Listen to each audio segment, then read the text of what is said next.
डर है। और पूरे 10-15 दिनों से, खासतौर पे पिछले एक हफ्ते में अगर आप देखें तो मार्केट से जुड़े हुए हर व्यक्ति के मन में सिर्फ एक ही सवाल है कि चुनाव में क्या होने वाला है। क्योंकि अलग अलग तरीके के नैरेटिव्स सुनाई दे रहे हैं, अलग अलग तरीके के विश्लेषण सुनाई दे रहे हैं, और चूंकि अब कोई ओपिनियन पोल आ नहीं रहा है, इसलिए सबके मन में आशंका है कि करंट रिजीम यानी एनडीए की, भाजपा की सरकार क्या वापस उतनी ही फोर्स के साथ आ रही है क्या, या सीटों में कुछ ऊपर नीचे हो रहा है। 400 का नारा कितना चलेगा, कितना नहीं चलेगा, ये सबसे बड़ा सवाल इस वक्त पॉलिटिकल सर्कल से ज़्यादा मार्केट के दिमाग में है। और इसीलिए आपने देखा होगा पिछले एक हफ्ते में मार्केट की ज़बरदस्त पिटाई हो रही है। हर दिन सेल ऑन राइज है, और लार्ज कैप हो या मिड कैप हो या स्मॉल कैप हो, सबकी पिटाई हो रही है। अर्निंग सीजन के बीच में ज़रा सा भी नतीजा कमज़ोर हुआ तो स्टॉक की बहुत ज़बरदस्त पिटाई हो रही है।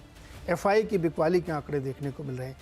तो मूल प्रश्न ये है कि मार्केट को क्या जानकारी चाहिए इलेक्शन को लेकर के, जिससे उसको ये संतोष हो कि क्या होने वाला है आइदर साइड में, या जो भी हो फैक्चुअल पोजीशन उसको पता होनी चाहिए। आज ये पूरा शो इसी के इर्द गिर्द रहेगा। समझने की कोशिश करेंगे कि मार्केट की चिंता है क्या एक्चुअली। वो इलेक्शन को लेकर डर रहा है, या उसके बाद जो आएगा बजट उसको लेकर डर रहा है, या एफआई जो इतना बेच रहे हैं वो डर है उसको, या यूएस में रेट कट नहीं हो रही उसका डर है उसको। डर क्या है, किस बात से इतना पैनिक हो रहा मार्केट में, ये आज का मूल प्रश्न है। इसी को समझेंगे और यही हमारा आज का ऑन द शो है कि बाजार को किस बात का डर है, और क्या 4 जून तक भारी उतार चढ़ाव बाजार में रहेगा, और ऐसे में निवेशकों को क्या करना चाहिए। ये है आज का इशू और एजेंडा। बातचीत करने के लिए हमारे साथ जो मेहमान मैं आपको परिचय करा देता हूँ। अभय अग्रवाल जी हमेशा की तरह हमारे साथ स्टूडियो में मुस्कुरा रहे हैं, उनके मन में कोई सवाल जरूर है। मनीष डांगे जी हैं जो मैक्रो मोज़ैक के फाउंडर हैं, और पंकज जैन जी एसडब्ल्यू कैपिटल के डायरेक्टर हैं। साथ ही हमने अपनी मदद के लिए सज्जन कुमार सिंह को बुलाया है, जो पॉलिटिकल एनालिस्ट हैं, कंसल्टेंट हैं, और बहुत सारे लोगों को ये पॉलिटिकल सलाह देते हैं कि देश दुनिया में पॉलिटिकली क्या चल रहा है। और इन्होंने एक बहुत अच्छी किताब लिखी है, माया मोदी आज़ाद, जो हार्पर कॉलिंस की तरफ से छापी गई है, वो भी एक इनके काम में शामिल होता है। तो आप सबका बहुत बहुत स्वागत है।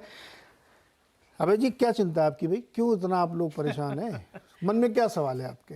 आई थिंक डर किस बात का? नहीं, डर मैं नहीं कहूँगा डर है कोई बड़ा। नीरज जी, क्या होता है, एक इतना बड़ा इवेंट जो है जिसके लिए हम पिछले 1.5-2 साल से चर्चा कर रहे हैं कि भाई इलेक्शन आने वाला है, और बीजेपी का कैसा काम रहा, कितने वोट मिलेंगे, क्या लैंडस्केप चेंज हुआ है, पॉलिसी डायरेक्शन क्या रहेगा। सी मार्केट की चिंता ये रहती है कि जो सरकार का पॉलिसी डायरेक्शन है इन्वेस्टमेंट की तरफ, growth, employment, economic growth, tax policies जो हैं वो कंटिन्यू करेंगी जैसे चल रही थी, कि वो बदल जाएंगी। तो एक ये डर मार्केट के मन में सबसे ज़्यादा रहता है। तो जैसे जैसे अब ये डेट पास आती जा रही है, अब जैसे आपने कहा 4 जून की डेट आने वाली है, ज़्यादा देर नहीं है, तो कोई बच्चा, बहुत पढ़ाकू बच्चा, अच्छा एग्ज़ाम भी करके आता है, उसको मालूम है बहुत अच्छा मेरा एग्ज़ाम हुआ, पर जैसे जैसे नतीजों का की डेट पास आती जाती है, एक दिन पहले तक नींद नहीं आती फिर कि भाई कल क्या रिजल्ट क्या आएगा, अच्छा ही आएगा ना। तो मार्केट उसी दौर से निकल रहा है अभी, जहाँ पे मैं देख रहा हूँ क्लियरली जो बड़े इन्वेस्टर्स भी हैं वो ये चाह रहे हैं कि थोड़ा कैश रखें, क्योंकि वॉलेटिलिटी बढ़ेगी तो हो सकता है ऐसे मौके मिलें कि हम उस कैश को यूज़ करके, तो अगर पोर्टफोलियो में 5% कैश था तो उसको हम 10% कर लें, 15% कर लें, 20% कर लें, पर कैश रखें थोड़ा। दूसरा, जो अर्निंग्स जो अभी तक हमने देखी हैं वो डिसअपॉइंट किया है मार्केट 2 महीने पहले तक, जब राम मंदिर का उद्घाटन हुआ था जी, उसके बाद से सबको कोई डर नहीं था कि बस 400 पार होगा, 500 पार होगा, सरकार वही आ रही, कोई डर नहीं था।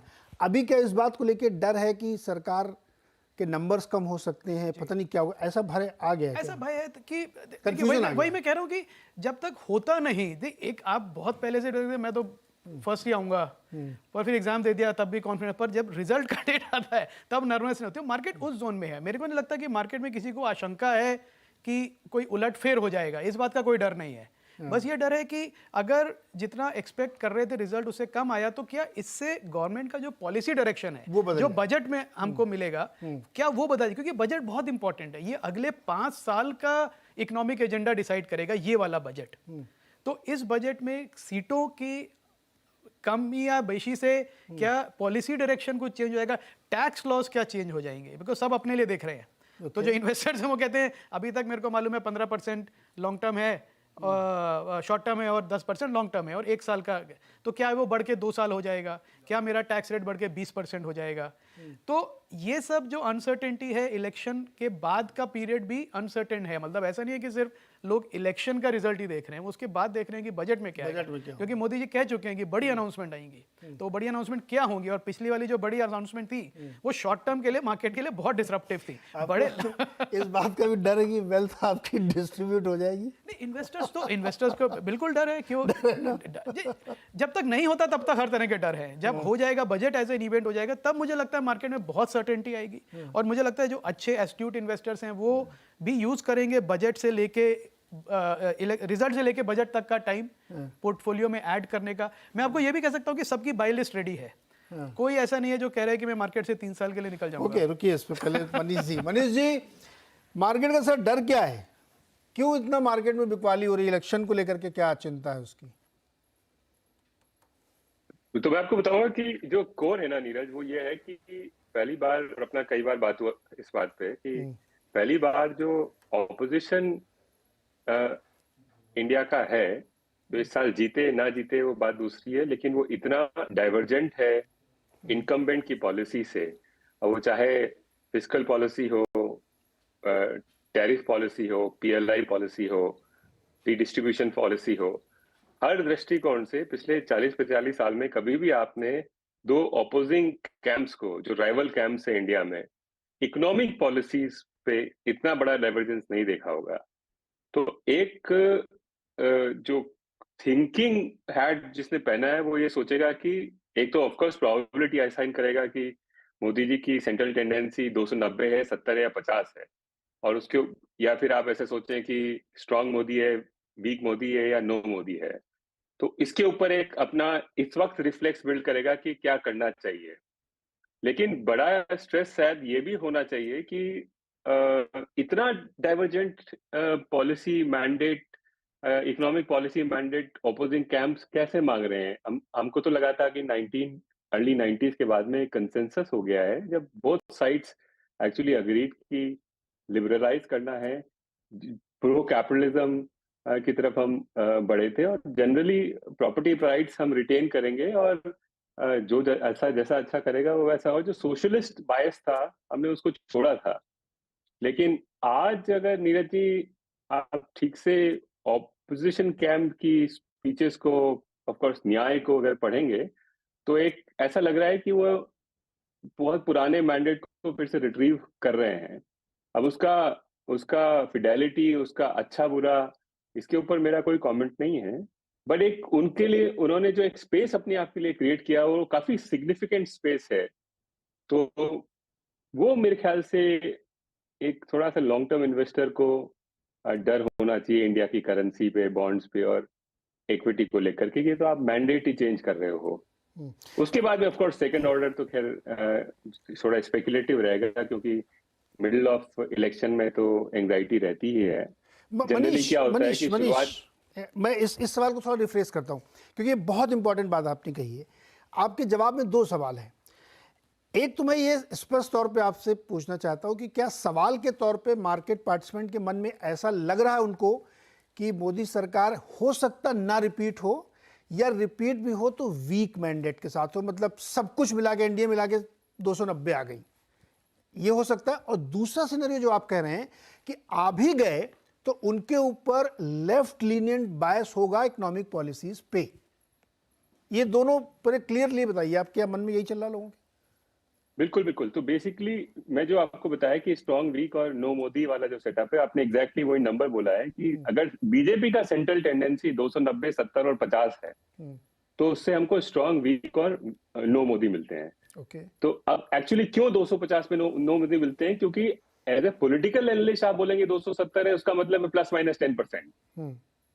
तो 250 के ±10% पे तो आप उस टेरिटरी में आ जाते हो जहां पे नो मोदी वाली रेजीम आ जाती है। तो मार्केट का पहला शायद कंसर्न, एकदम जो स्पेकुलेटिव कंसर्न, वो तो यही हुआ कि तो अरे यार अभी मरे कि अभी जो सारा टैक्स पॉलिसीज चेंज होंगी क्या, रीडिस्ट्रीब्यूशन होगा क्या, कम से कम 1% एक्स्ट्रा खर्चा बढ़ेगा अगर जो न्याय की स्कीम्स को अनवील किया जाए इकोनॉमी में। और अब ये पुराने सेटअप जैसा नहीं रहा है नीरज जी, जिसके अंदर जो पॉलिटिकल स्पीचेस और रियलिटी के अंदर इतना बड़ा वेज होता था। आजकल क्या हो गया कि तुरंत प्रभाव से हमारी गारंटीज को इम्प्लीमेंट करेंगे। तो वो मेरे ख्याल से वीक मोदी और नो मोदी के अंदर उसके शेड्स ऑफ ग्रे हैं। नो मोदी के अंदर तो बहुत बड़ा हिट लगेगा। अब अच्छा, इसमें ग्रोथ और इन्फ्लेशन का इम्प्लीकेशन अलग अलग है। नो मोदी के अंदर ग्रोथ मोस्ट प्रोबेबली एक्सेलरेट हो जाएगी फर्स्ट ऑर्डर में, इतना पैसा बांटोगे, लेकिन साथ में इन्फ्लेशन भी एक्सेलरेट हो जाएगी, करेंसी वीकन होगी, रेट्स 50 पैसा पर चले जाएंगी, और इक्विटी जो है पी पॉइंट ऑफ व्यू से शायद 10 से 15% का पी री रेटिंग हो जाए इंडिया के अंदर, जो 2014 के बाद में ऑर्थोडॉक्स पॉलिसीज के चलाने के चक्कर में हमने ऊपर री रेट किया, वो अनवाइंड हो जाए। परफेक्ट। तो इसका एक इंटरप्रिटेशन और कर दूं दर्शकों के लिए, जिससे फिर हम इसको समझ पाएंगे कि अगर वीक गवर्नमेंट रिपीट होती है, यानी करंट रिजीम रिपीट होता है लेकिन उसके नंबर्स विद इन 300 होते हैं इंक्लूडिंग ऑल, तो ये दबाव होगा उस सरकार के ऊपर कि वो न्याय जैसी योजनाओं से प्रभावित हो और वो भी उसी लीनियंसी पे चले, क्योंकि अगली बार चुनाव जीतना है। और वो दिख जाएगा कि अभी इस इलेक्शन में आपको उन इस योजनाओं का, उन लुभावने ऑफर्स का असर हुआ, तो इसलिए आप अपनी पॉलिसी से डाइवर्जेंट होंगे, ये मनीष जी का कहना है। बड़ा वाजिब डर है। पंकज जी, क्या आपको ये डर है क्या कि आपकी प्रॉपर्टी छीन के बांट दी जाएगी और इधर भी मरे उधर भी मरे, इधर कैपिटल गेंस हो गया उधर आपकी प्रॉपर्टी बटेगी? आपको क्या डर है, आपको बताइए मार्केट में? नहीं नीरज जी, कोई डर नहीं है। आई थिंक डर एक बड़ा वर्ड है। I think it is anxiety. अगर आप देखो, घर में कोई भी बड़ा इवेंट अगर आने वाला होता है, चाहे वो शादी ब्याह हो या कोई बेबी होने वाला हो या कोई इवन कोई आपको छोटी मोटी सर्जरी भी करानी हो हॉस्पिटल में, तो एक जब तक वो इवेंट अनफोल्ड होके खत्म नहीं हो जाता, एक एंग्जाइटी रहती है। और जैसे जैसे वो इवेंट, चाहे वो खुशी का इवेंट क्यों ना हो, क्या वो शादी ब्याह का इवेंट का ना हो, उसमें भी होता है कि till the D day you tend to feel anxious about it. तो आई थिंक एक तो मार्केट को ये कारण हैगा। दूसरा कारण ये हैगा कि आपने जब जो एक कार्यक्रम शुरू किया था, उसमें आपने नैरेटिव बोला कि क्या मोदी जी, एनडीए सरकार उतनी ही थंपिंग मेजॉरिटी के साथ आ पाएगी या नहीं आ पाएगी। आपके नैरेटिव में ये नहीं था, ऐसा विकल्प नहीं था 5-10% जो कि एक सोच में है कि क्या वो बॉर्डर लाइन ऐसा तो नहीं चूक जाएंगे पार होने में। आई थिंक वो भी शायद मार्केट को कहीं ना कहीं एक विचार में रहता है और रहना भी चाहिए। I think nothing is a done deal till the event is over. और मैंने कुछ ऐसे विचार भी पढ़े हैं कि कहीं ऐसा तो नहीं कि बीजेपी एनडीए आज से 2 महीने पहले पीक आउट हो गया, कि जब वो राम मंदिर का सारा एक सेलिब्रेशन हुई थी देश में, क्या ऐसा नहीं कि वो उस टाइम पीक पीरियड हो गया और जो पिछले 2-2.5 महीने में हुआ या ये जो 2 महीने के एक्सटेंडेड इलेक्शंस हो गए, इसमें फटीग आती जा रही है। सो बहुत सारे मार्केट में विचार चल रहे हैं। एफआईज की तरफ से जो सेलिंग बरकरार है पिछले 2-3 महीने से, आप देखें पहले 2000 करोड़ की रोज होती थी, फिर 3000 हो गई, पिछले 4-5 दिनों में हमने 5-6-7 करोड़ के फिगर देखे हैं। So even that is a big number. अगर अभी तक डोमेस्टिक फंड्स या डोमेस्टिक इन्वेस्टर्स उसे काउंटर कर रहे हैं, but that is a big number. और वो क्या नंबर खाली इलेक्शंस की वजह से है? क्या वो सिर्फ मोदी जी की थंपिंग मेजॉरिटी आती है नहीं आती, क्या इस वजह से है?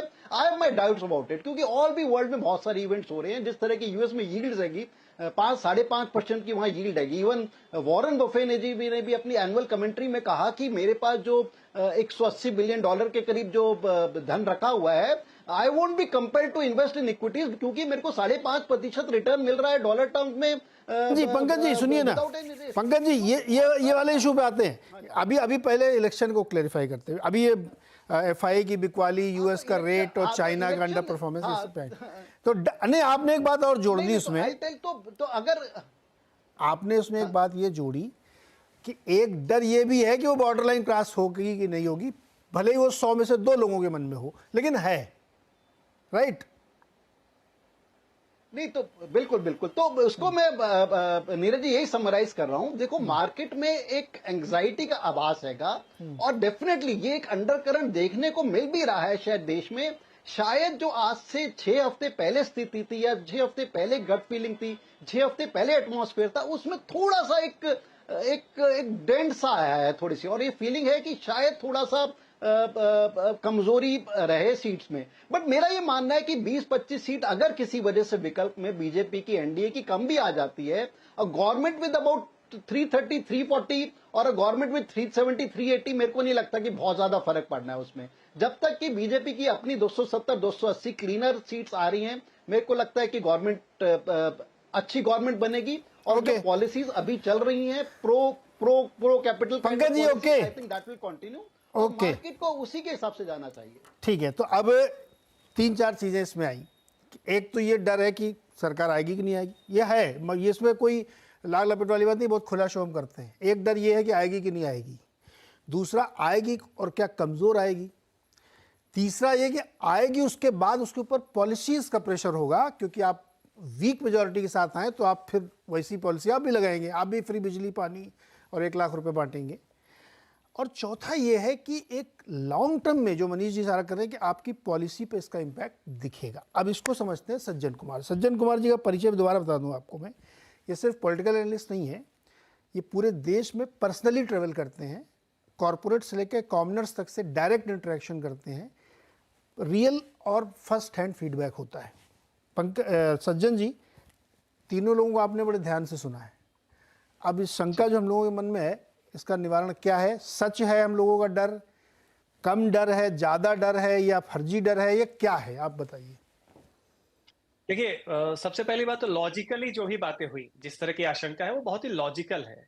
लेकिन एक हमने गैप देखा है कि लॉजिकल या जो रेशनल चॉइस थियरी, जिसके तहत हम तमाम पॉसिबिलिटीज, आशंकाओं के बारे में गहराई से सोचते हैं, वो एक लॉजिकल लेवल पे होता है। बट ग्राउंड की स्थिति जरूरी नहीं है कि लॉजिकल रियल भी।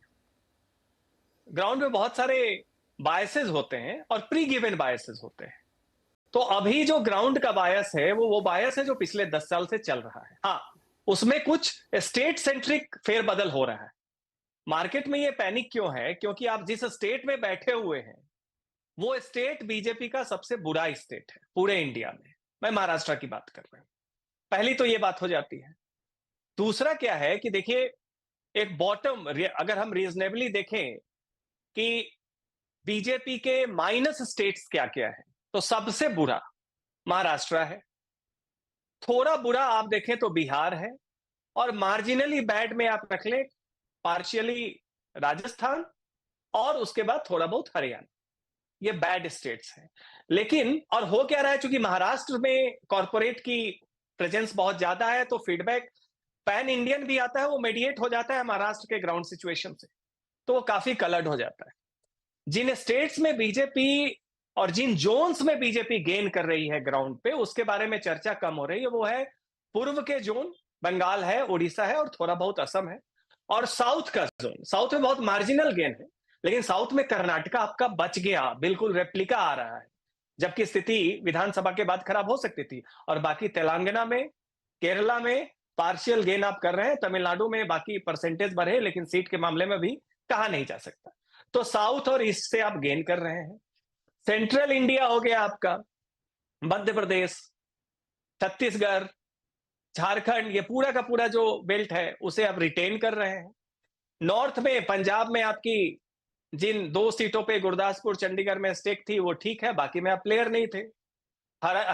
हिमाचल और उत्तराखंड, वहां आपका बिल्कुल वो वही रेप्लिका है पिछले बार की। गुजरात आप बिल्कुल पिछले बार की तरह कर रहे हैं। और उसके बाद आ जाता है उत्तर प्रदेश और बिहार। अब बिहार में आप पार्शियली जो है थोड़ा वहां पे स्थिति, वो भी मोदी ब्रांड कम नहीं हुआ है। मोदी ब्रांड कैंडिडेट के कारण, ओवर कॉन्फिडेंस जो था ना, उसमें लोगों ने अपने अपने कैंडिडेट उतारे कि साहब जीत तो रही है तो थोड़ा अपना कैंडिडेट दे दो। तो तीसरी बार आप याद कीजिए, नेहरू का भी 1962 जो इलेक्शन था, उसमें ये बिल्कुल सिंपल मेजॉरिटी 280-84, मुझे ठीक से याद नहीं है, उस पे आ गए थे। कोई तीसरे टर्म में तो थोड़ा सा एक फटीग होता है, लेकिन वो हेजेमोनिक, अब जितनी भी हाइप 14 और 19 में आप देख रहे थे, वो अब इंटरनलाइज हो गया, वो लोगों के अंदर में है। लोग उसके बारे में बार बार बात नहीं करेंगे, बात किसी नई चीज के बारे में की जाती है। तो आप सीधी सी बात कर ले रहे हैं महाराष्ट्र की, बिहार की, राजस्थान में 2-3 सीट की, हरियाणा में 2-3 सीट की, कोई बात उड़ीसा की नहीं कर रहा है। कि उड़ीसा में केवल 21 सीट पे आप जो गेन कर रहे हैं, कितना सब्सटेंटिव गेन कर रहे हैं। बंगाल में आप नहीं बात कर रहे हैं, आप असम की बात नहीं कर, आप तेलंगाना की बात नहीं कर, आप केरला की बात नहीं कर रहे हैं। तो कुल मिला, और यूपी की बात कोई नहीं कर रहा है कि इस बार मायावती का 12% वोट अखिलेश के साथ नहीं है, 2019 में था। हर सीट पे वो मैटर करेगा। पिछली बार पश्चिमी उत्तर प्रदेश में आरएलडी की 2% वोट जो हर जगह, वो तो एवरेज है बट वहां पे काफी ज्यादा है, वो नहीं है इस बार विपक्ष के साथ, इस बार है। तो यूपी पिछली बार 14 के तुलना में 2014 के तुलना में 10 सीट लूज किया था, और वो इसलिए किया था कि मायावती का वेट पुट ऑन हो गया था ऑपोजिशन के इसमें पॉलिटिकल। अब इस बार वो बिल्कुल पीछे चला गया है, तो टैली क्या होगा? तो कुल मिला के देखिए, जो मेरा ये मानना है कि ग्राउंड जो सिचुएशन है वो ये है कि बॉटम लाइन इनका है near replica of the last mandate, वो बॉटम है। अब उससे ऊपर क्या जाएगा अभी कहना मुश्किल है। तो ग्राउंड पे चिंता नहीं है। हाँ, स्टेट वाइज वेरिएशन जरूर आ रहा है, महाराष्ट्र आपका खराब हो रहा है, तो सज्जन एक लेकिन मिनट, वो गेन, वो जो लॉस है वो बाकी जगह से हो रहा है। सज्जन आप ये कह रहे हो कि अगर महाराष्ट्र, बिहार, थोड़ा सा हरियाणा, थोड़ा सा कर्नाटक में जो नुकसान हो रहा है वो उड़ीसा, कर्नाटक में नहीं, सॉरी हाँ राजस्थान में, वो उड़ीसा, बंगाल, थोड़ा सा केरल से और उड़ीसा से मेकअप हो जा रहा है, ठीक है। अब जैसे एक नारा था कि 400 पार 400 पार, तो आप करो कि वह नहीं, पिछले साल जैसा 350, 335, 40 के आसपास या 300 पार उसको आप कह लीजिए, वो वाली स्थिति बन रही है। एकदम क्लियर कट आप ये कह रहे हैं? बिल्कुल बिल्कुल, मैं वही कह रहा हूं कि जो बॉटम लाइन है वो रेप्लिका है 2019 का, और मैं कोई अपर लिमिट नहीं दे रहा हूं। अपर लिमिट में आपको 2 वेरिएबल जोड़ने होंगे, एक संगठन की ताकत, ऑर्गेनाइजेशनल डिफरेंस, और दूसरा जो है लीडरशिप फैक्टर। ब्रांड मोदी जो 14 और 19 में था, महाराष्ट्र को छोड़ के हर जगह ब्रांड मोदी का वही इंपैक्ट है। इवन आप बिहार वगैरह में देख ले, जहां पे सीटें एक आध जगह कैंडिडेट दूसरी पार्टी को वोट देने का मन, वो ब्रांड मोदी से नहीं है। और इसके बाद मैं दूसरी बात जो कहना चाहता हूं, जो पॉलिसी डायरेक्शन की बात हो रही है, उसमें मैं मनीष जी से बिल्कुल एग्री करता हूं कि 1990 के बाद पहली बार हुआ है कि कल्चरल पॉलिटिक्स में तो डाइवर्जेंस होता था, लेकिन इकोनॉमिक पॉलिसी में लगभग एक नियर यूनानिमिटी थी। देवेगौड़ा जी की सरकार में भी जब सीपीआई और सीपीएम पार्टनर थे, उस समय भी इकोनॉमिक पॉलिसी जो है बहुत चेंज नहीं हुआ था। पहली बार आप देख रहे हैं कि इकोनॉमिक पॉलिसी में बिल्कुल एक डाइवर्जेंस क्रिएट, डेलिबरेट डाइवर्जेंस किया गया। उसका कारण यह है कि लेफ्ट के सारे जो एनर्जेटिक फोर्स है वो अब कांग्रेस के प्लेटफॉर्म पे लैंड कर रहे हैं, वो सीपीआई और सीपीएम में नहीं कर रहे हैं। तो निश्चित तौर पे वो एक डाइवर्जेंस डेलिबरेट है, और इसके कारण आप देखिए कि मुझे बिल्कुल लगता है जिस तरह का मैंडेट आ रहा है जो एक्सपेक्टेड है, उसमें बीजेपी की प्रो रिफॉर्म जर्नी और ज्यादा स्ट्रांग होगी, और ये पीएम के स्पीच में दिख रहा है। सज्जन, अब सज्जन एक मिनट सज्जन, अब मैं चाहता हूं कि हमारे जो मेहमान हैं, अगर इनके मन में, किसी के मन में कोई सवाल पूछना चाहते हो तो आप सज्जन जी से डायरेक्ट पूछिए, मैं बीच में नहीं। मैं पूछना चाहता हूँ एक्चुअली कि एक ये नैरेटिव भी बन रहा है जिसमें कि जो मतदान का परसेंटेज है वो कम है। उसका क्या मतलब है? हाँ, तो उसको वो कैसे सज्जन इंटरप्रेट करते हैं, वो मैं क्या वो फेवर करेगा बीजेपी को या अगेंस्ट जाएगा, उसका रीजन क्या है? ठीक, एक साथ क्वेश्चन ले लें, और मनीष जी आपको कुछ पूछना है तो पूछ सकते हैं आप। मेरा थोड़ा मैथ का क्वेश्चन है कि अगर पिछली बार 42-43 सीटें जो है वो 3% गैप से बीजेपी जीती थी, तो अगर एब्सेंस कोई बड़ा इमोटिव इशू, क्या पॉजिटिव डेल्टा है? एक तो क्वेश्चन ये ऑफ कोर्स, अगर कंसोलिडेशन या एंटी इनकम्बेंसी या फटीग, इनमें से कोई भी फैक्टर इस 3% के लिए बेसिकली 1.5% का स्विंग चाहिए, तो विच इज वाई इतना आसान था 290, वो can this be a median case of 260-270? ठीक, सज्जन जी 2 सवाल। कम वोट परसेंटेज का क्या मतलब, और अगर 3% का 1.5-2% का भी स्विंग हो गया किसी इमोटिव इशू पे, तो फिर गाड़ी एकदम बदल जाएगी, बताइए। जी, अभय सर का क्वेश्चन मैं एक बार स्लिप कर गया, उन्होंने कुछ पूछा था। वोटिंग परसेंटेज जो कम हो रहा है उसका क्या मतलब? जी, तो सबसे पहले देखिए, पहला तो है कि वोटिंग परसेंटेज जो कम हुआ है उसमें जो 3 to 5% का जो वेरिएशन अलग अलग कॉन्स्टिट्यूएंसीज में आ रही है, उसमें आप देखिए वो जीरो सम गेम है। वो एक तो कॉम्प्लेसेंसी के कारण बीजेपी के भी कोर सपोर्ट बेस ने उसको कंट्रीब्यूट किया उस डिप में।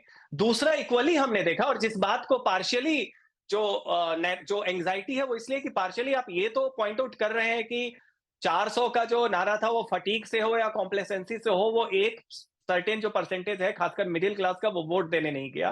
टीयर 2 टीयर 3 हर टाउन्स में देख लें। लेकिन दूसरी ये है कि हमने इक्वली पाया कि अपोजिशन में भी पहले जो 3 फेज है, अपोजिशन के भी जो लोग हैं वो वोट में उनका भी कंट्रीब्यूशन है डिपिंग में, क्योंकि उनके अंदर क्या है कि आप कुछ भी कर लो, यही पार्टी और यही they are going to return. अब उसमें आप वो चाहे आप ईवीएम थियरी को एट्रीब्यूट करें, चाहे आप ईडी और सेंट्रल एजेंसी को एट्रीब्यूट करें अपने सुविधा की नजर से, या आप ये कहें कि साहब अपोजिशन वीक हो गया है रिसोर्स के मामले में, लेकिन जो 3 to 5% का जो डिप है ये दोनों तरफ से कंट्रीब्यूट हो रहा है। तीसरा वेरिएबल जो लोग नहीं ले रहे हैं सीरियसली, इंडिया के अलावे बाकी कंट्रीज में भी इलेक्टोरल एक्सरसाइज हो रही है और जो इलेक्टोरल पार्टिसिपेशन है उसमें डिपिंग की खबर आ रही है, इसलिए जो हीट वेव है उसको एक पार्शियल वेरिएबल की तरह हर जगह एट्रीब्यूट किया। ये इंडिया स्पेसिफिक नहीं है, बाकी जगह भी है। ये है चौथी बात। आप ये जरूर देख लीजिए कि भाई ये जो बात चल रही है कि 3% के गैप से 40 to 45 सीट्स का जो मार्जिन है वो क्या इंपैक्टेड होगा। तो ये एवरेज जो है हमें जो मैक्रो पिक्चर है उसका जो क्लियर अंडरस्टैंडिंग है वो आपको स्टेट स्पेसिफिक वे में जाना होगा। कि आप देखेंगे कि यूजुअली जो कॉमन विजडम होता था वो ये होता था कि अगर लो वोटर टर्नआउट हो रहा है तो वो प्रो इनकम्बेंसी है, इनकम्बेंट के फेवर में है। लेकिन अभी की स्थिति में उस चीज को आप नहीं मान रहे हैं। कारण यह है कि जिस तरह का एंटिसिपेशन था ब्रांड मोदी का, जिस तरह का पोस्ट राम टेम्पल कॉन्सिक्रेशन, जिस तरह का एक्सपेक्टेशन था और 400 बाद के बाद जो एक हाइप क्रिएट किया गया था, उसके रेफरेंस में जो आपको करेंट जो पार्टिसिपेशन हो या जो एम्बियंस हो वो आपको फैसिनेटिंग नहीं लग रहा है और उसको आप इंटरप्रेट कर रहे हैं कि वो नीचे जा रहा है। सवाल यह है कि अगर आप देखें इस बार तो महाराष्ट्र में जो है वोटर परसेंटेज जो है कम हुआ है, ठीक है। और वो कम जो हुआ है उसमें एक जेनरिक कम ये हुआ है कि शिवसेना का वोटर जो है उसकी सिंपैथी उद्धव के साथ है, लेकिन वो क्लियर नहीं है कि वो कहां पे जाए, क्योंकि कांग्रेस के साथ अलायंस भी है। उसी तरीके से बारामती कॉन्स्टिट्यूएंसी में देखिए सिंपैथी शरद पवार के साथ है, लेकिन जो डोर टू डोर कनेक्ट है वो अजीत पवार के साथ है। तो इस तरीके से इस कंफ्यूजन में पिछली बार बहुत ज्यादा वोटिंग परसेंटेज एक जो थर्ड वेरिएबल है, इसलिए मैं कह रहा हूं कि 3% को आप ब्रेक करके स्टेट पे देखें। वंचित बहुजन अघाड़ी प्रकाश अंबेडकर की पार्टी 14 सीटों पे 1 से 1.5 लाख वोट पा रहा था और उसमें जो बुद्धिस्ट महार दलित हैं, 16% दलित में 7% बुद्धिस्ट महार हैं, उन्होंने काफी बढ़ चढ़ के हिस्सा लिया था कि हमारी एक पार्टी है, डिक्लाइन हो रहा है। इस बार क्या हो रहा है कि उनको बीजेपी की बी टीम कहा गया, तो उस वोट पर कुछ अपोजिशन को जा रहा है, लेकिन बाकी वोट जो है बहुत थोड़ा कॉम्प्लेक्स, तो कॉम्प्लेसेंसी इन जेनरिक है और इसलिए वो 3% का जो बात है। याद रखिए कि वोटिंग परसेंटेज अपने तीसरे टर्म में इनकम्बेंट का पहली बार हो रहा है कि नेहरू के बाद कोई इनकम्बेंट, कोई prime minister third mandate most surely पाने जा रहा है। तो उसमें जो कॉम्प्लेसेंसी है बहुत ही जेनरिक है और जो जेनरिक उसमें जो डिक्लाइन हो रहा है वो इसलिए भी हो रहा है कि अपोजिशन कैंप में भी ये कॉम्प्लेसेंसी है कि चाहे आप कुछ कर लें, ये लोग आ रहे हैं, वो बॉटम लाइन सिक्योर है। रूलिंग इनकम्बेंट में भी वो चीज डिक्लाइन हो रहा है क्योंकि आप एक आध जगह थोड़े से कॉम्प्लेसेंट हो भी जाए तो आ रहा है। इसलिए मुझे नहीं लग रहा है कि इस बार बहुत ज्यादा वो अरिथमेटिक होगा। स्टेट सेंट्रिक अरिथमेटिक चेंज हो रहा है। महाराष्ट्र जो स्ट्रॉन्ग बैशन निकल के आया इस बार नहीं हो रहा है, लेकिन लोग पॉजिटिव पे ध्यान नहीं दे रहे हैं। वो यूपी है जिसमें नहीं, देखिए इलेक्शन टाइम में क्या होता है ना सज्जन, इलेक्शन टाइम में हमारा अगर पैसा लगा ना तो मैं ज़्यादा तो डाउनसाइड वाला देख के चलूँगा ना। रिस्क मैनेज करना ज़्यादा ज़रूरी है रादर के रिवार्ड के, क्योंकि रिस्क मैनेज हो गया तो रिवार्ड अपने आप बनेगा। तो इसलिए लोग रिस्क पे ज़्यादा फोकस करते हैं मार्केट में। लेकिन अब थोड़ा इसको एक मिनट रोकते हैं यहाँ पे। अब मैं दोबारा से अपने मार्केट वाले पार्टिसिपेंट के पास जाता हूँ। मनीष जी, एक बात जो आपने बहुत इंपॉर्टेंट कही उसका जवाब मैं आप तीनों लोगों से समझना चाहता हूँ। क्या मार्केट में अभय जी ये बहुत बड़ा एक डर बन गया है कि साहब पॉलिसी चेंजेस हो सकते हैं जी, है ना जी, और उसकी वजह से भी अब एफआईआई भी बेच रहा है दबा के।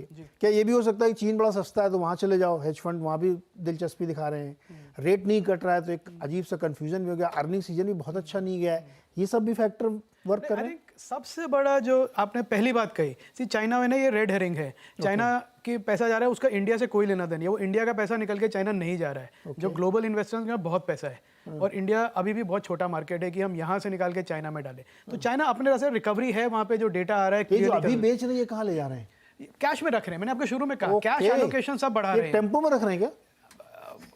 टेम्पो ऐसा मिल जाए अपने को तो बहुत अच्छी बात है। यार बोरे में रख रहे हैं, क्योंकि अभी तो टेम्पो ट्रक में रखना पड़ेगा गुरु, इतना पैसा तो 20,000 करोड़ की सेलिंग है इस महीने। मतलब आपकी बात ठीक है, कहाँ रख रहे हैं पर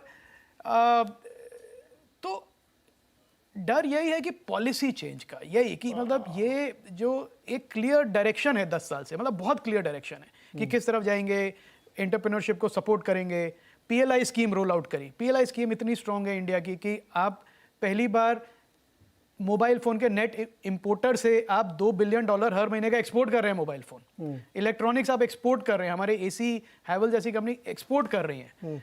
कभी नहीं हुआ था ये। तो एक एफपीआई फॉरेन इन्वेस्टर्स को एक क्लियर प्रिडिक्टिव टैक्स पॉलिसी और क्लियर इकोनॉमिक पॉलिसीज़ दी हैं। डर ये है कि जैसे मनीष जी ने भी कहा कि क्या सीटों की वजह से ये पॉलिसी डायरेक्शन चेंज हो सकता है? क्या जो इतना सोशलिस्ट एजेंडा जो ऑपोजिशन पार्टी ने चलाया है, क्या उसके प्रेशर में सरकार अपना थोड़ा चेंज कर दे?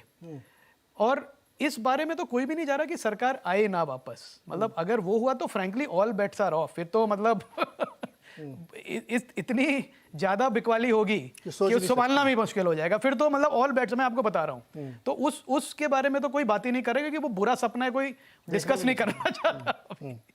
पर यही डर है कि अगर क्लियर अच्छी बड़ी मेजॉरिटी से ना आए तो क्या वो सोशलिस्ट एजेंडा का, और फिर एक पार्लियामेंट में अब ऐसा है जहाँ पे नए एमपीज हैं जो प्रेशर डाल रहे हैं कि नहीं आप सोशलिस्ट एजेंडा को भी प्रमोट करिए, आप वेल्थ रीडिस्ट्रीब्यूशन करिए, टैक्स रेट्स चेंज करिए। तो उस प्रेशर में तो ये एक बड़ा, सबसे बड़ा फियर इंडिया का यही है। और इंडिया जो मार्केट आप करेक्शन देख रहे हैं, ग्लोबल मार्केट्स में करेक्शन नहीं है। आप देख लीजिए, एक चार्ट कर लीजिए यूएस का और इंडिया। तो इसके लिए मैं कहूंगा कि एक यही बड़ा डर है कि पॉलिसी डायरेक्शन क्या चेंज होगा। ओके पंकज जी, एक बात आपकी जो है ना वो बार बार मेरे दिमाग से हट नहीं रही, मुझे उस पर आपका थोड़ा एक्सप्लेनेशन चाहिए। जैसे आपने कहा कि पॉलिसी पे इम्पैक्ट तो आएगा, क्योंकि जैसे एक बार होता ना कि किसी ने एक बार आग लगा दी, अब वो बुझ नहीं रही है, उस पर सबको जलना पड़ेगा, है ना। अब एक बार फ्री का चस्का लग गया तो बिल्कुल। जैसे इवन मैं मतलब ये थोड़ा क्रिटिकल हो रहा हूँ मैं कि फ्री राशन की स्कीम स्वयं मोदी जी नहीं बंद कर पा रहे हैं, क्योंकि आपने आदत डाल दी ना 80 करोड़ लोगों को, अभी कैसे वापस लेंगे आप? ये इसको एक्सेप्ट करना चाहिए। लेकिन मनीष जी, जब बीजेपी का घोषणा पत्र पढ़ते हैं, संकल्प पत्र पढ़ते हैं, उसमें उन्होंने इस बार कोई फ्रीबी या कोई ऐसी बड़ी चीज़ नहीं रखी। तो अगर वो जीत के आए, जो कि आ रहे हैं, अभी हम लोगों के डिस्कशन से लग रहा है, मैं मान के चल रहा हूँ आ ही रहे हैं, तो भी क्या उनके ऊपर ये एक प्रेशर होगा कि वो सोशलिस्ट पॉलिसी को अडॉप्ट करें, या वो कहेंगे नहीं अब तो मैंने तो पहले ही कहा था कि ये सब फ्री भी कुछ नहीं मिलेगा? देखो नीरज जी, पंकज जी मनीष जी से सवाल है। पंकज जी ये वाला सवाल मनीष जी से था, आपके पास आता हूं मैं जी। दो तीन चीजें Neeraj ji. Actually election India के अंदर कोई पॉइंट एस्टिमेट नहीं बना सकता है, एक कॉन्टिन्यूम है। हाँ। पूरा आज इलेक्शन है, फिर से इलेक्शन है, फिर इलेक्शन है। तो पॉलिसी का डायरेक्शन किसी भी एक इलेक्शन से डिटरमिन नहीं हो सकता। हमारे एमपी इलेक्शन से पहले जब बात हुई थी और रेवड़ी के ऊपर बात हुई थी कि किस तरह से हम लोगों ने ये आर्ग्यू किया था कि इवेंचुअली रेवड़ी जो है वो एक्चुअली पार ऑफ कोर्स हो जाएगा दोनों तरफ के लोगों का, और वो इवेंचुअली हुआ। सिमिलरली, हालांकि ये बात सही है कि बीजेपी इस इलेक्शन के अंदर एक बहुत ज्यादा कॉन्फिडेंस के साथ गई, और इसलिए बजट या दूसरे जो इंटरवेंशन जो उन्होंने 2019 में भी किए थे वो भी नहीं किए। इसीलिए किसान को रिवैम्प नहीं किया, रिफर्बिश नहीं किया। लेकिन अगर अगला 5 साल के कॉन्टिन्यूम को देखें, और अगर वीक मोदी रिटर्न होते हैं, नो मोदी तो हम उसकी बहुत कम प्रोबेबिलिटी है, शायद 5% तो नहीं असाइन करें, लेकिन वीक मोदी की 25% प्रोबेबिलिटी है, जिसका सेंट्रल टेंडेंसी बीजेपी का 270 के आसपास है। तो उसका मतलब होगा कि जो मोदी का हेजमनी है बीजेपी पे और पब्लिक पॉलिसी पे इंडिया में, वो काफी वीकन होगा। और ऑफ कोर्स एक तो लाइफ तो लिमिटेड होती है, तो 5 साल बाद में ऑफ कोर्स आज ये हालत है तो और वीकन होगा। और इस कॉन्टिन्यूम में सारे जो स्टेट इलेक्शंस हैं, उसके अंदर जो डिस्कोर्स है ऑपोजिशन का, वो they will actually stick to this discourse ना, बिकॉज इससे उनको थोड़ा सा गेन हुआ है। फाइनली ऑपोजिशन क्या करता है, किसी का पावर के अंदर आइडियोलॉजिकल बायस से ज्यादा बायस ये होता है कि किस चीज से पावर ले सकते हो आप। तो जो स्पेस उनके लिए बचा है वो कंप्लीटली लेफ्ट है, कल्चरल लेफ्ट है, ऑल्सो इकोनॉमिक लेफ्ट है। तो उसको उन्होंने ग्रैब किया है, और मेरे ख्याल से ये एक पिवटल मोमेंट है इंडिया के लिए कि अगले कुछ सालों तक थोड़ा सा reversal of 1990s policy will continue अगर इस बार वीक मोदी के फॉर्म में अगर पॉलिसी अगर ये रिटर्न होते हैं। बहुत ही इंपॉर्टेंट पॉइंट है। पंकज जी अब आप जुड़िए, बताइए। देखो नीरज जी, 3-4 टिप्पणियां करना चाहूंगा मैं। मैंने सबको पार्टिसिपेंट्स को भी सुना। एक तो जहां तक जो एक फ्रीबीज की बात हैगी उस पे मेरे को लगता है आई थिंक जो एक चल रहा है, आई थिंक चाहे वो बीजेपी हो, एनडीए सरकार हो, कांग्रेस की सरकार हो, I think that is there to be on. हमें नहीं भूलना चाहिए कि हमारी 50 से 60% जो पॉपुलेशन है लेस देन $100 पर मंथ पे जी रही है। तो I think that is order for the game और उसके साथ हमारे को बने रहना पड़ेगा। और आई थिंक कोई भी सरकार हो, I think that is on. Secondly मेरा ये मानना है कि अगर सरकार थोड़ी सी कमजोर भी आती है कि 10-20 सीटें कम भी आती हैं, कोई बहुत ज्यादा मेजर चेंज पॉलिसीज में नहीं होने वाला। आई थिंक जो एक प्रो इकोनॉमिक पॉलिसीज बीजेपी की रही हैं वो रहेंगी।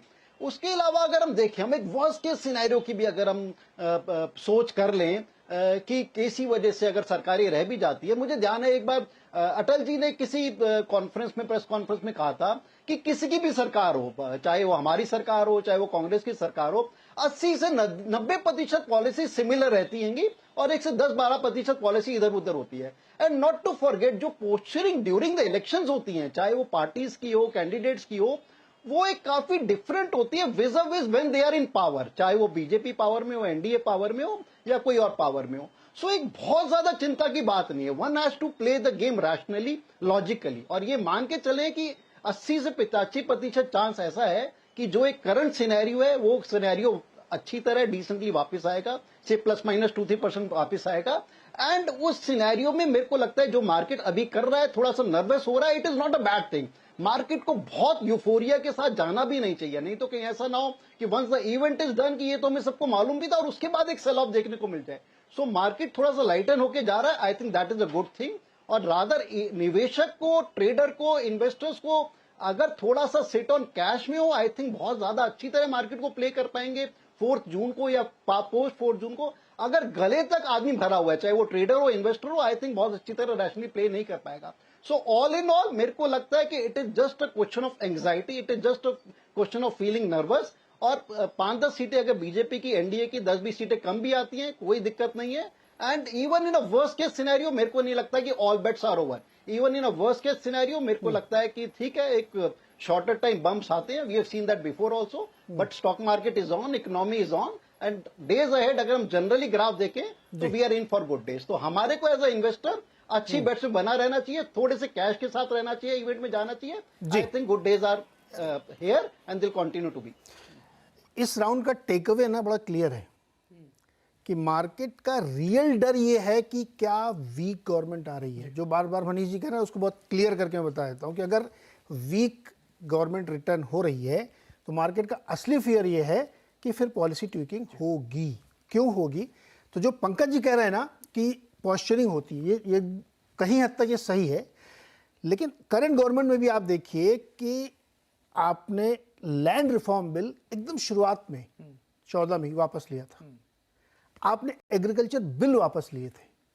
देखिए अल्टीमेटली आप सत्ता में रहेंगे तभी आप कुछ कर पाएंगे, और सत्ता में रहने के लिए ये ज़रूरी है कि आप या तो इतनी मेजॉरिटी से कि आपको चिंता नहीं सामने वाले की। तो इस गवर्नमेंट ने जो पूरा कल्चरल शिफ्ट लिया था इकोनॉमिक सेंस में, वो डिरेल हो सकता अगर वीक आई तो। सज्जन भाई, क्या ये विश्लेषण ठीक है?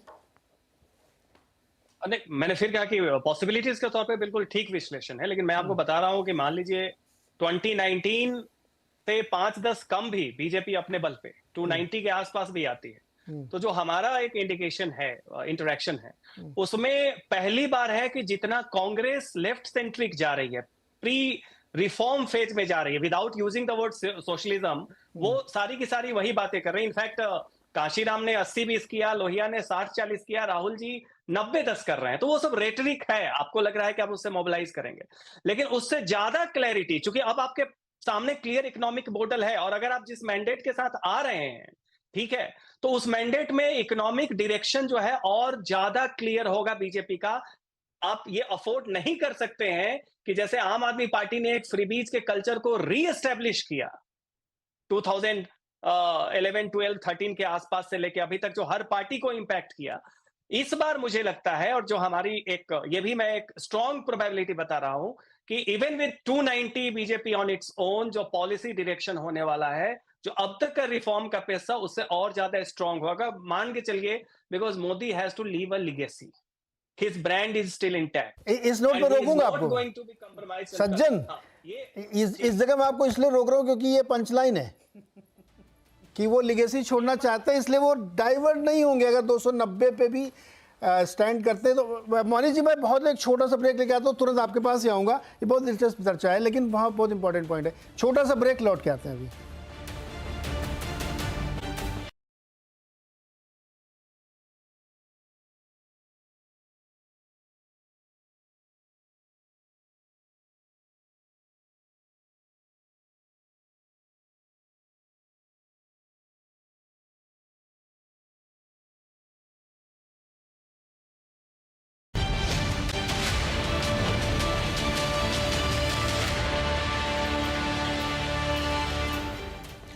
स्वागत एक बार फिर से चुनावी अड्डा। मार्केट की चिंता क्या है, इलेक्शन का डर उसको क्यों है और इतनी बिकवाली क्यों हो रही है, इसको आज हम लोग समझने की कोशिश करते हैं।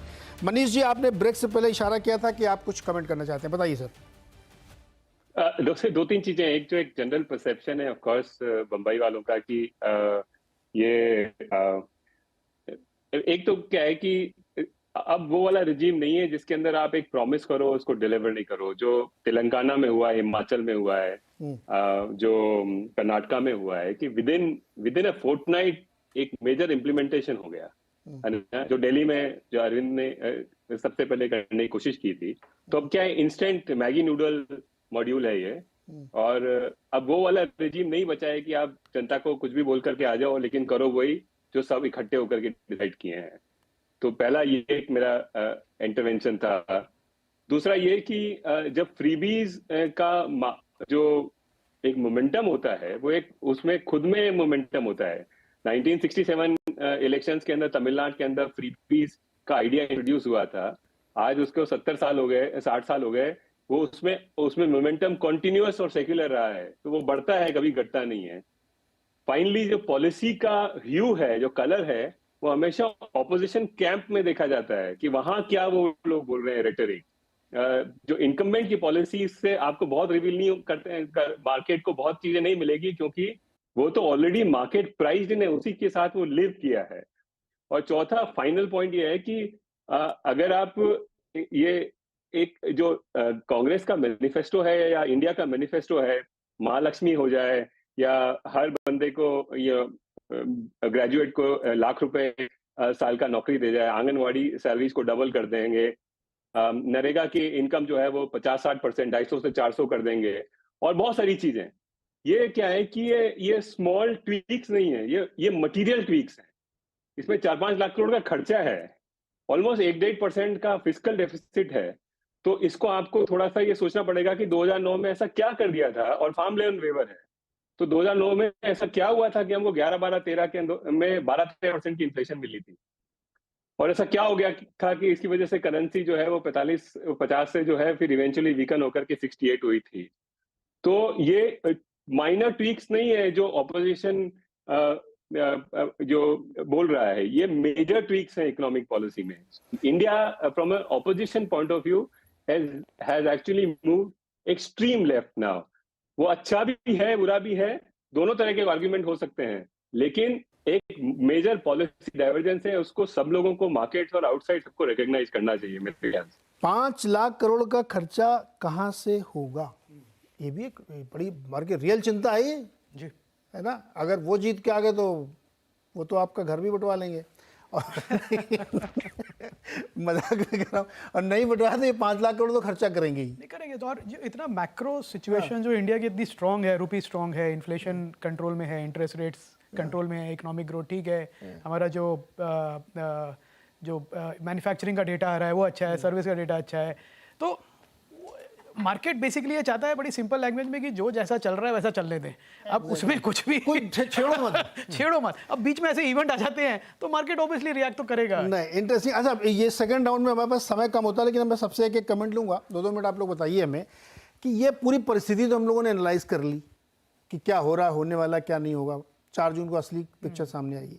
निवेशक इस समय क्या करे? अभी आज से लेकर के 4 जून तक काफ़ी समय है जी, क्या करें बताइए? एक तो मुझे लगता है कि एक ऐसा इवेंट है जिसमें एक प्रोबेबिलिटी है कि अच्छी मेजॉरिटी के साथ आएंगे तो पॉलिसी डायरेक्शन क्लियर रहेगा, जैसा कर रहे थे वैसे करेंगे। पर दूसरी तरफ जैसे पैनलिस्ट ने भी कहा वीक मेजॉरिटी भी पॉसिबल है, तो उससे क्या चेंज होगा? तो मार्केट नेगेटिवली रिएक्ट करेगा उस सिचुएशन में। तो मेरे हिसाब से जो सबसे अच्छी स्ट्रैटेजी इन्वेस्टर्स के पास होनी चाहिए इस समय कि अपने पोर्टफोलियो में प्रॉफिट थोड़ा बुक करें, क्योंकि पिछले 1.5-1.25 साल में अच्छा रिटर्न बना है। तो उसको, चाहे आपके पास PSU बैंक स्टॉक है, PSU स्टॉक है या जो भी है, थोड़ा प्रॉफिट बुक कर लें। कैश का जो एलोकेशन है पोर्टफोलियो में बढ़ा के 15-20% कर लें और इंतज़ार करें कि 4 तारीख का कि उसके आसपास क्या वॉलेटिलिटी रहती है। अपना एक बाय लिस्ट तैयार रखें कि मेरे को ये स्टॉक ऐड करने हैं और ये इस प्राइस पे आ जाएंगे तो मैं ले लूँगा। तो एक मैं कह रहा हूँ मौके का फ़ायदा आप उठा सकते हैं। अगर आप कुछ ना करना चाहें वो भी ठीक है। जैसा पंकज जी ने कहा कि आप 2 साल का व्यू लें तो कोई फर्क नहीं पड़ता, आपको कोई करने की जरूरत नहीं। एक इवेंट होगा नेगेटिव पॉजिटिव, आपका रिटर्न बनता रहेगा। पर आप थोड़ा एक्टिव इन्वेस्टर हैं तो थोड़ा कैश एलोकेशन अभी बढ़ा के और इवेंट की वेट करके और उसके आगे पीछे जो वॉलेटिलिटी है उसका फायदा उठा सकते हैं। दूसरा जो हमने किया है कि हमने लार्ज कैप का एलोकेशन बढ़ाया है, थोड़ा डिफेंसिव किया portfolio. Small caps mid caps में बहुत अच्छी रिटर्न थी, पिछले 13 महीने में 60% से ज़्यादा की रिटर्न है, तो उसको थोड़ा प्रॉफिट बुक करके पोर्टफोलियो को डिफेंसिव बनाए। तो ये एक्टिव जो इन्वेस्टर है वो थोड़ा कर सकते हैं। जो पैसिव हैं वो मेरे ख्याल से वैसे भी रहने दें, तो कोई बड़ी बात नहीं है। ओके, थोड़ा कैश में रखें और इंतजार करें मौके का। मनीष जी, क्या करना चाहिए इन्वेस्टर को इस समय? अभी से लेकर के 4 जून के बीच में काफ़ी वोलेटाइल मार्केट रहेगा, तो खरीदना चाहिए, दूर बैठना चाहिए, क्या करना चाहिए? तो मेरे को लगता है कि इरेस्पेक्ट बहुत स्ट्रांग मोदी आने का प्रोबेबिलिटी कम है, तो उसकी वजह से आपके पोर्टफोलियो को रिकंस्ट्रक्ट उस चीज के फेवर में करना चाहिए कि 5 साल बाद में नो मोदी हो। और बेसिकली इंडिया में ऐसे भी बहुत ज्यादा वो अर्बन ट्रेड प्ले आउट हो गया है, तो रूरल ट्रेड मेरे ख्याल से अच्छा करेगा। FMCG हो, कोई भी स्टेपल बिजनेस है जो बॉटम 50% है इंडिया का, वो कंज्यूम करता है, वो पिछले 2-3 सालों के अंदर बहुत स्ट्रेस्ड आउट हुआ है। आई थिंक वहां पे चीजें हील हो रही है, तो वो वाला पार्ट मेरे ख्याल से बेहतर करेगा वर्सेस हायर एंड कोई भी बिजनेसेस हो एटलीस्ट अगले 2-3 साल में। तो एक जो रोटेशन होगा वो बैक टू समथिंग दैट जो नीचे का तबका कंज्यूम करता है, उसकी जो प्रॉक्सीज होंगी, रूरल इंडिया की जो प्रॉक्सीज होंगी, इर्रेस्पेक्टिव ऑफ मोदी आए ना आए, मेरे ख्याल से वो पार्ट अच्छा करेगा। तो मेरे ख्याल से वहां आपको रोटेट करना चाहिए पैसा। जो अभी पिछले कुछ दिनों से FMCG में रैली बनी, वो इसीलिए बनी है क्या मनीष जी की सलाह पर?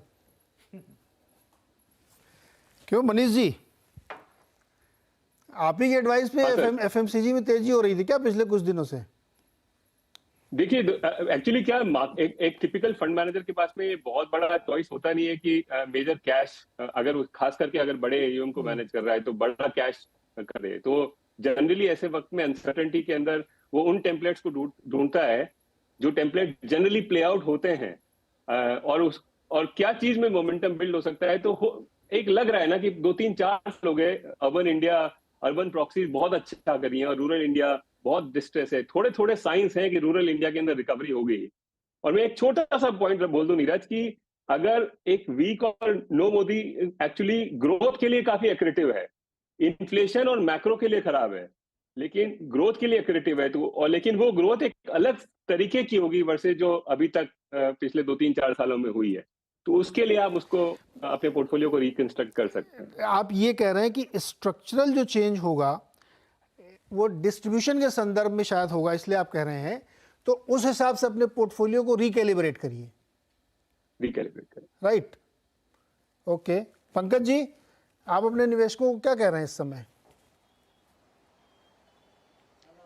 देखो नीरज जी, हमारी राय सिंपल है, कोई बहुत कॉम्प्लेक्सिटी की जरूरत नहीं है। I think we are running into a major event, और टू द ब्रिंक अपनी सैचुरेशन लेवल की लिक्विडिटी के साथ मार्केट में मत जाइए, क्योंकि थोड़ा सा 15-20% कैश इन हैंड रखिए, and we have to play for that 80 to 90% probability event जो कि हमारे को लगता है कि अनफोल्ड होगा with plus minus 10-20 kind of seat. We don't have to play for that 5 to 10% kind of event.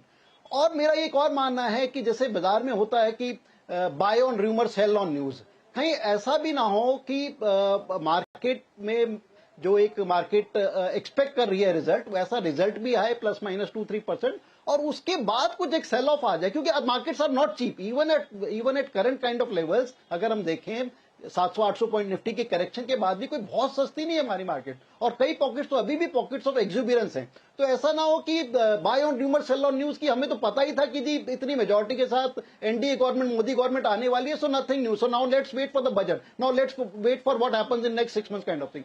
सो इन सारी चीजों का समीकरण ये है कि मार्केट में रैशनली जाइए, पॉजिटिव माइंडसेट से जाइए, 80 to 90% जो इवेंट अनफोल्ड होने वाला है उसके साथ जाइए, 15-20% कैश इन हैंड रखिए, बहुत ज्यादा सैचुरेशन टू द ब्रिंक पे मत जाइए, and I think market is on और अगले 2-3 साल मार्केट में बहुत अच्छे हैं। अभी मेरे को नहीं लगता, हमारी बहुत निवेशकों से बात होती है, चाहे इंस्टीट्यूशन हो, एचएनआई हो, छोटे एचएनआई हो, I don't think they are thinking very deep ahead post kind of election. अभी बजट वगैरह की बातें उनके मन में है ही नहीं। I think it's major what is going to happen in next 3 to 4 weeks, that is what is bothering the market. Okay Sajjan ji, हम लोग फाइनल राउंड में हैं, 1-1.5 मिनट में आप इस पूरी चर्चा को सम अप करें कि क्या हम लोगों के कंसर्न और जो ग्राउंड की रियलिटी उसमें मैरी हो रहा है कि नहीं हो रहा है?